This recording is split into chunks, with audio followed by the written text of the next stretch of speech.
Hello friends, welcome to my YouTube channel. 5ನೇ class, 8ನೇ class, 9ನೇ ಕ್ಲಾಸಿನ ಪಬ್ಲಿಕ್ ಎಕ್ಸಾಮ್ ಬಗ್ಗೆ ಅಪ್ಡೇಟ್ ಕೊಡ್ತಾ ಹೋಗ್ತೀನಿ. ಈ ವಿಡಿಯೋನ ಕಂಪ್ಲೀಟಾಗಿ ನೋಡಿ. ಬನ್ನಿ ಶುರು ಮಾಡೋಣ. ಇಲ್ಲಿ ಸಾಕಷ್ಟು ವಿದ್ಯಾರ್ಥಿಗಳು ಕಾಮೆಂಟ್ ಸೆಕ್ಷನಲ್ಲಿ ಆಗ್ತಾ ಇದ್ದೀರಾ, ಕೋರ್ಟಿಂದ ಫೈನಲ್ ಡಿಸಿಷನ್ ಬರಬೇಕಾಯಿತು, ಬಂತಾ ಅಥವಾ ಇಲ್ವಾ ಅಂತ.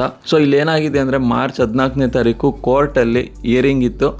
ಬಟ್ ನಿನ್ನೆನೇ ಆ ಡಿಸಿಷನ್ ಬರಬೇಕಾಗಿತ್ತು. ಬಟ್ ಕಾರಣಾಂತರದಿಂದಾಗಿ ಇವತ್ತಿಗೆ ಪೋಸ್ಟ್ಪೋನ್ ಮಾಡಿದ್ದಾರೆ. ಸೊ ಇವತ್ತು ಬೆಳಿಗ್ಗೆ 10 ಗಂಟೆಗೆ ಆ ಹಿಯರಿಂಗ್ ನಡೀತೈತೆ. ಅಲ್ಲಿ ಫೈನಲ್ ಡಿಸಿಷನ್ ಬರ್ಬೋದು, ಇಲ್ಲ ಅಂದರೆ ಪೋಸ್ಟ್ಪೋನ್ ಸಹ ಆಗ್ಬೋದು. ಸೊ ಎಲ್ಲ ಕೋರ್ಟ್ ಮೇಲೆ ಡಿಪೆಂಡ್ ಆಗಿರುತ್ತೆ. ಅವರೇನಾದರೂ ಇವಾಗ ಆಲ್ರೆಡಿ 2 ಸಬ್ಜೆಕ್ಟ್ನ ನಡೆಸಿದ್ದೀರಾ, ಮುಂದೆ ಹಂಗೆ ಕಂಟಿನ್ಯೂ ಮಾಡ್ಕೊಂಡು ಹೋಗಿ ಅಂದರೆ ಅದೇ ಥರ ಮಾಡಬೇಕಾಗುತ್ತೆ. ಕೋರ್ಟ್ ಏನಾದ್ರು ಪಬ್ಲಿಕ್ ಎಕ್ಸಾಮ್ ಬೇಡ ಅಂತ ಕ್ಯಾನ್ಸಲ್ ಮಾಡಿದರೆ ಅವಾಗ ಆ ರೆಸ್ಪೆಕ್ಟಿವ್ ಸ್ಕೂಲ್ ಅವರೇ ಎಕ್ಸಾಮ್ ನಡೆಸ್ತಾರೆ. ಸೊ ಇದು ಎಲ್ಲದಕ್ಕೂ ಬೆಳಿಗ್ಗೆ 10 ಗಂಟೆ ಆದಮೇಲೆ ಒಂದು ಫೈನಲ್ ಜಡ್ಜ್ಮೆಂಟ್ ಬಂದಾಗ ಎಲ್ಲರಿಗೂ ಒಂದು ಕ್ಲಾರಿಫಿಕೇಷನ್ ಸಿಗುತ್ತೆ. ಇನ್ನು ಯಾರು ನಮ್ಮ ಚಾನಲ್ನ ಸಬ್ಸ್ಕ್ರೈಬ್ ಮಾಡಿಲ್ಲೋ ಸಬ್ಸ್ಕ್ರೈಬ್ ಮಾಡಿ. ಎಷ್ಟು ಬೇಗ ಅಪ್ಡೇಟ್ ಸಿಗುತ್ತೋ ಕೋರ್ಟಿಂದ ಅಷ್ಟು ಬೇಗ ನಿಮಗೆ ತಿಳಿಸ್ತಾ ಹೋಗ್ತೀನಿ. ಮುಂದಿನ ವಿಡಿಯೋದಲ್ಲಿ ಭೇಟಿಯಾಗೋಣ ಫ್ರೆಂಡ್ಸ್.